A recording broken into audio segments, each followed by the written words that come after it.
This is The Scoop for Monday. I'm Megan Bowman with the WMNF News headlines.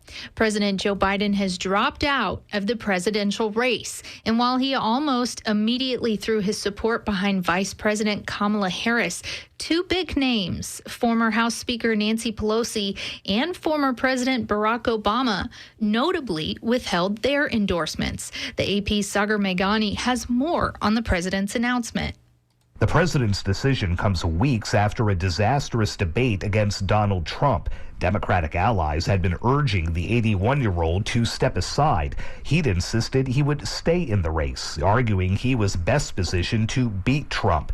But in a social media post, the president writes it's in the best interests of party and country to stand down and focus instead on the rest of his term. In a later post, he said Harris has his full support and endorsement to be the nominee when Democrats host their convention in Chicago next month, a move aimed at avoiding more party chaos. Harris had already appeared to be his natural successor, partly because, according to campaign finance rules, she is the only candidate who can directly tap into the Biden campaign's war chest. Sagar Meghani, Washington.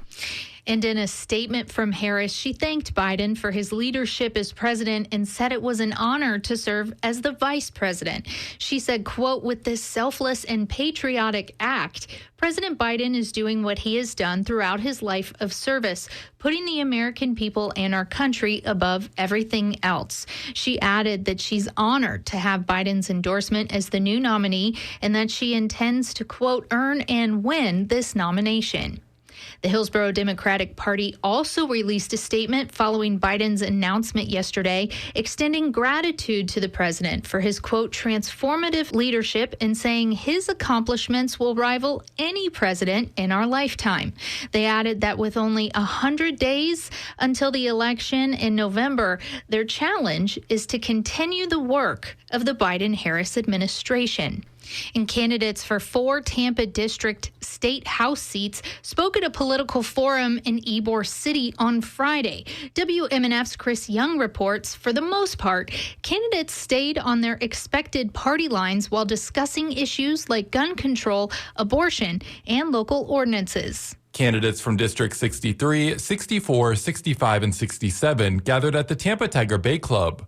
Diane Hart is the incumbent state house representative for District 63, which covers parts of Sulphur Springs, Temple Terrace, and Ybor City. There have been shootings every single week in District 63. I believe we start with returning the age to 21 years old for gun ownership. First of all, we must do that. She's running against Republican Tim Driver. Many candidates voiced their support for social services. In District 65, which covers parts of South Tampa in the West Chase area, Democrat Ashley Brundage is running against Democrat Nathan Kuipers and Republican Karen Gonzalez Pittman. Brundage says working across party lines to support community organizations while in office is vital. I was homeless for a year and a half living right here in Tampa. And I was able to acquire community resources, but not because they were advertised, not because someone told me about them. I had to go and find them. Democrats voiced concern over the Republican supermajority in the state legislature, saying it makes it more difficult to get laws passed. The general election is Tuesday, November 5th. Chris Young, WMNF News, Tampa. July is Vehicle Theft Prevention Month. More than 1 million cars were stolen nationwide last year, and Florida had the 3rd highest number of stolen vehicle reports in the country. General Motors leader of vehicle security, George Baker, says the issue needs more attention. A lot of people think that, the problem it isn't really that bad. It's not going to happen to me. It's a property crime, etc. So it really is an issue that needs awareness. Baker says organized crime groups are part of the blame for the rise in car thefts. He says to protect your vehicle, keep a close eye on your keys, park in well-lit areas, and report a stolen car to police as soon as it happens.